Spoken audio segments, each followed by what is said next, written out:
So the soldiers, their officer, and the Jewish police arrested Jesus and bound him. First, they took him to Annas, who was the father-in-law of Caiaphas, the high priest that year. Caiaphas was the one who had advised the Jews that it was better to have one person die for the people. Simon Peter and another disciple followed Jesus. Since that disciple was known to the high priest, he went with Jesus into the courtyard of the high priest. But Peter was standing outside the gate. So the other disciple, who was known to the high priest, went out, spoke to the woman who guarded the gate, and brought Peter in. The woman said to Peter, "You are not also one of this man's disciples, are you?" He said, "I am not." Now the slaves and the police had made a charcoal fire because it was cold, and they were standing around it and warming themselves. Peter was also standing with them and warming himself. Then the high priest questioned Jesus about his disciples and his teaching. Jesus answered, "I have spoken openly to the world. I have always taught in synagogues and in the temple where all the Jews come together. I have said nothing in secret. Why do you ask me? Ask those who heard what I said to them. They know what I said." When he had said this, one of the police standing nearby struck Jesus on the face, saying, "Is that how you answer the high priest?" Jesus answered, "If I have spoken wrongly, testify to the wrong. But if I have spoken rightly, why do you strike me?" Then Annas sent him bound to Caiaphas the high priest. Now Simon Peter was standing and warming himself. They asked him, "You are not also one of his disciples, are you?" He denied it and said, "I am not." One of the slaves of the high priest, a relative of the man whose ear Peter had cut off, asked, "Did I not see you in the garden with him?" Again Peter denied it, and at that moment the cock crowed.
for today is found in all four Gospels. The John account, like many stories that are found in all four, is a bit different. It's a bit shorter and more succinct. In Matthew and Luke, Peter's denial is a bit more personal. I do not know the man you refer to, or I do not know him. In Mark, it's, I don't know what you're asking. So maybe there's a bit of confusion on Peter's part.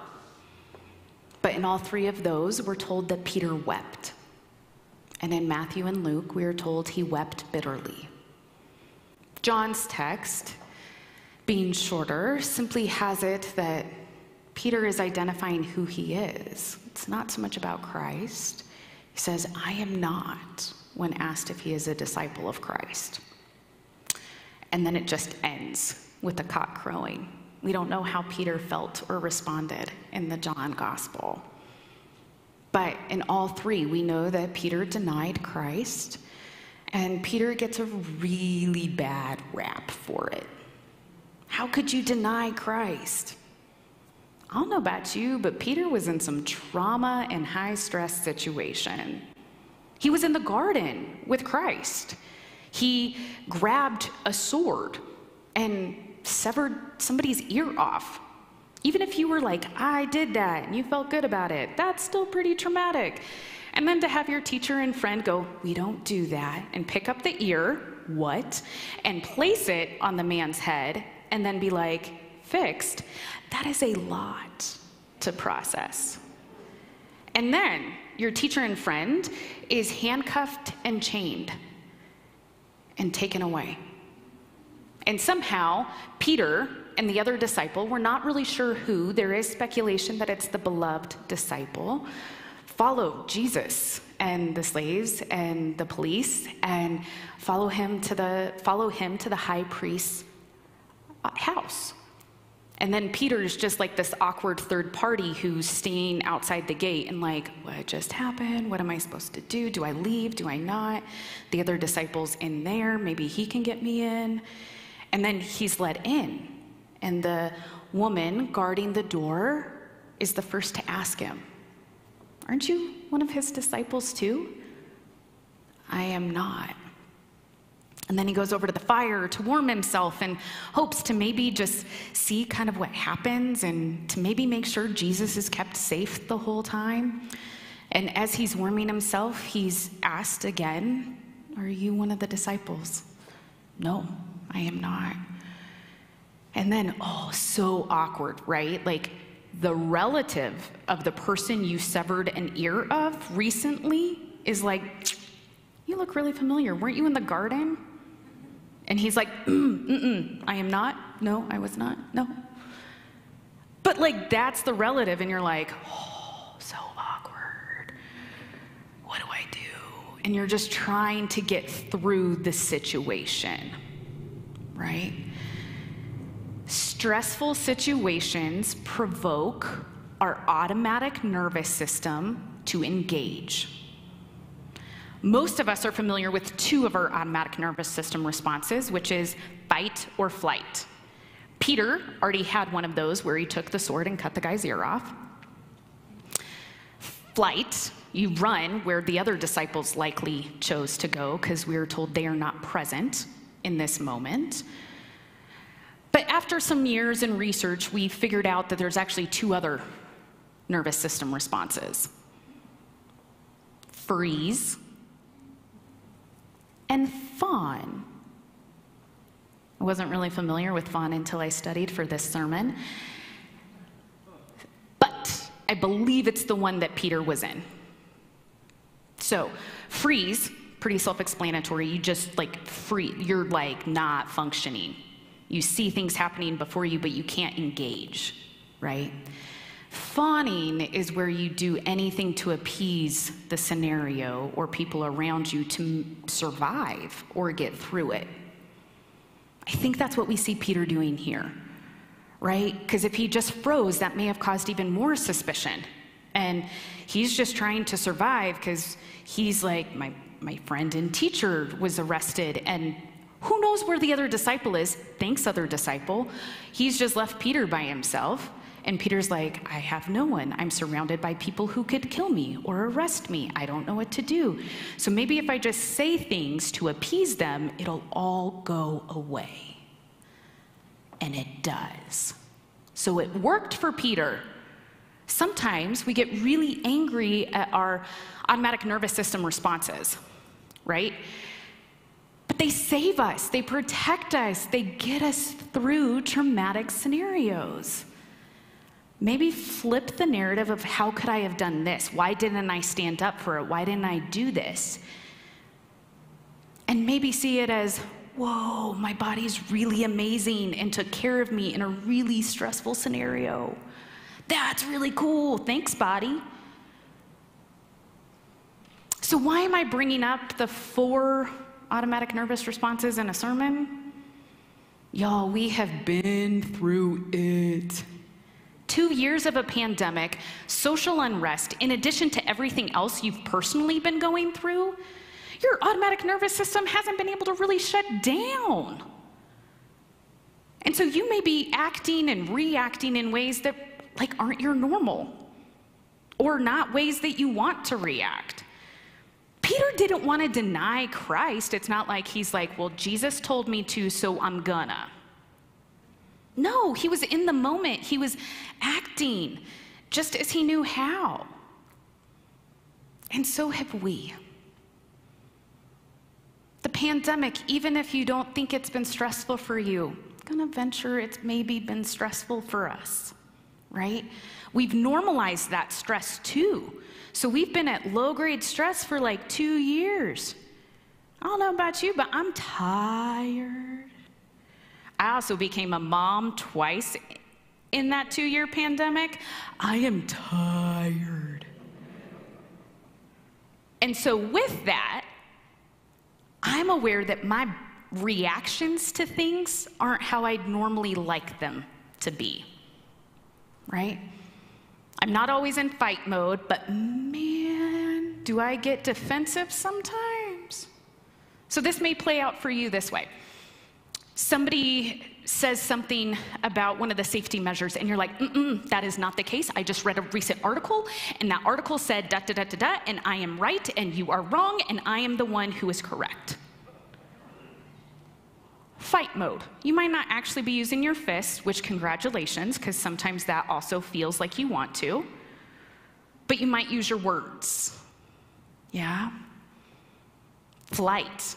You see something happening and you know it's not right, but you're like, but my pay grade, I'm gone. But you're like, why? That's not my normal response. Usually I lean in. Why did I leave? Why did I flee? Or maybe you see somebody, I don't know, we've heard stories of people berating restaurant staff during the pandemic or public transit staff, right? And usually you'd be like, nah, I'm gonna stand with them. I'm gonna make sure they're okay. But you see it and you're just like, I couldn't act. I couldn't do anything. I just froze. Or maybe you're at a family function and you are so tired of the awkward conversations of people having different beliefs that you're just like, I'm gonna say whatever it takes to get through this moment. Fawning. And guess what? You're not a terrible person for having acted out of those things.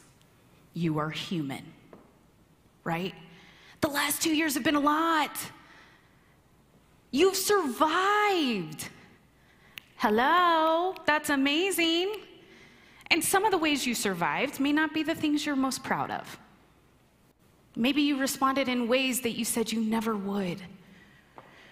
Peter never thought he would deny Christ. But in that stressful, traumatic scenario, he did.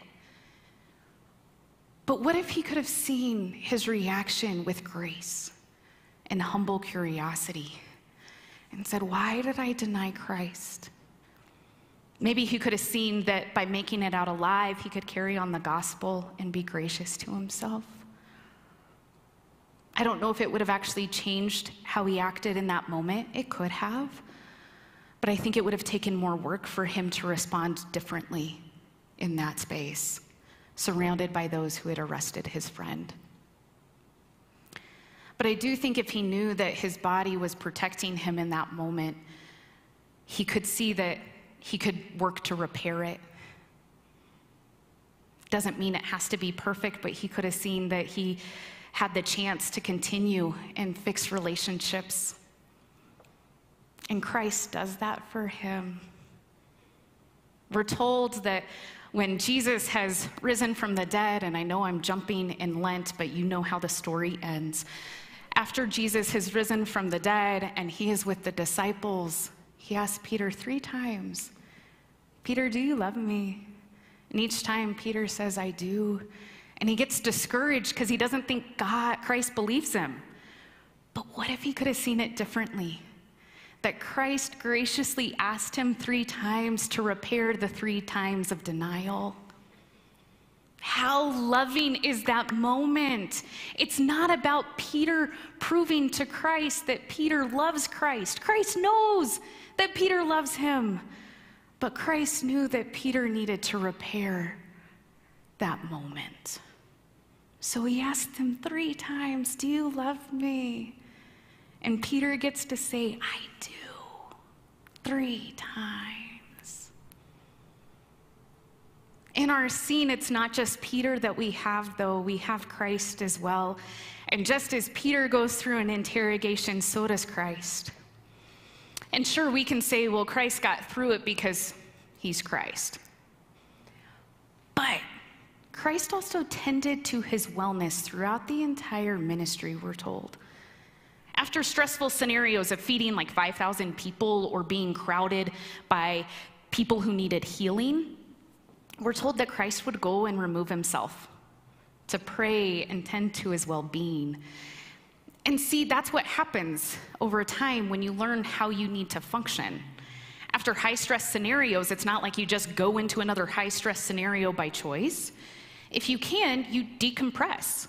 In fact, if adrenaline is built in your body, the best way to get it out is either to sweat or cry. If you do both, double win, right?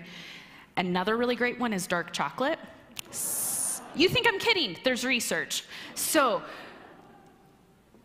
Christ did this, though. I don't know about the dark chocolate. I don't know if Christ used dark chocolate, but I mean, he was divine, so it might work. But he takes care of himself. He lets his body come back down. And I believe that it was those moments of tending to his well-being that allowed him to be present in all of the difficulty that will happen to him from this Sunday through Holy Week in our stories. He grounded himself, he centered himself, so much so that in those stressful situations, he was able to remain true to himself. Yeah, I get he was Christ, so you can ignore that, but I think it's true. Otherwise, why did he do it? But he set an example for us to say, you're worthy of taking care of yourself. You're worthy of breathing and resettling. And in the past 2 years, we haven't had moments of that very long. Sometimes we feel like it's coming and then we go virtual for 2 more months and then we're back. And it's all these backs and forths and do I wear a mask? Do I not wear a mask? Do I wear a sticker? Do I not? What are the stickers? I don't understand what's happening. There is a lot of moving pieces. And our bodies have been living it. So maybe we can learn from both Peter and Christ. Maybe from Peter we can learn grace for ourselves when we say or do things that we really never thought we were capable of. Even in those moments, you are beloved. Or as Larry said earlier, you are saints among us. Be gracious with yourselves. Your body is taking care of you. Repair, like Peter does with Christ after the resurrection. If you've done something that's caused harm because your body responded to protect yourself, go and repair. Make amends, heal, be present. And maybe from Christ, we can learn that we need to actually tend to our healing. You will hear your pastoral staff say, go to therapy. It's because we're all in therapy. And it's good. It's healing. It's life-giving. It's hard. And if you're like, I ain't going to see a therapist. Okay. Maybe one day, but in the meantime, talk to a trusted person about why you reacted the way you did, so you can learn more about the beautiful being that you are. And so that you can act differently in a future stressful situation. And if you're thinking, I'm fine, Morgan, you're over-dramatizing the last 2 years, this is all your stuff. Okay. Then do it for the sake of the gospel. You might be fine, and I celebrate your fineness with you. But maybe, healing and learning and therapy and those things will allow you to embody the beautiful gospel message only you have. So if you don't need to do it for yourself, do it for salvation. Do it for the gospel. Do it because Jesus did it. You're worth it, beautiful ones. You're worth healing. You're worth learning who you are even more. That's the cool part about ourselves. We don't stay stagnant.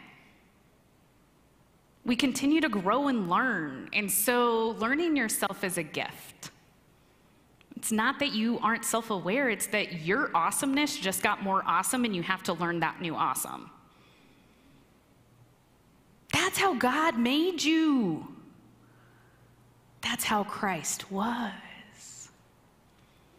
So I hope we can learn from Peter's denial that his body was protecting him and that he had some work to do to make it okay. Both are true.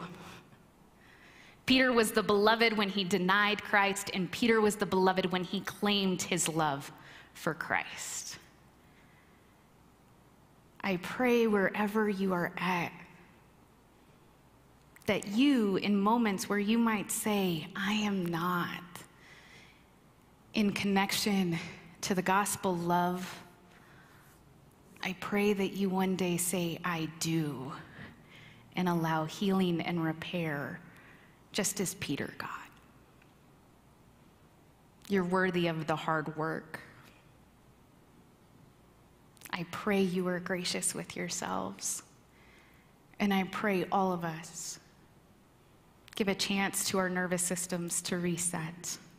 It's been through a lot. So maybe you can say no to things, even when your pastors ask. Maybe you can say no to family and have different boundaries because it's what you need for this season. Take care of yourselves, tend well, and know that you are the beloved no matter what. Amen.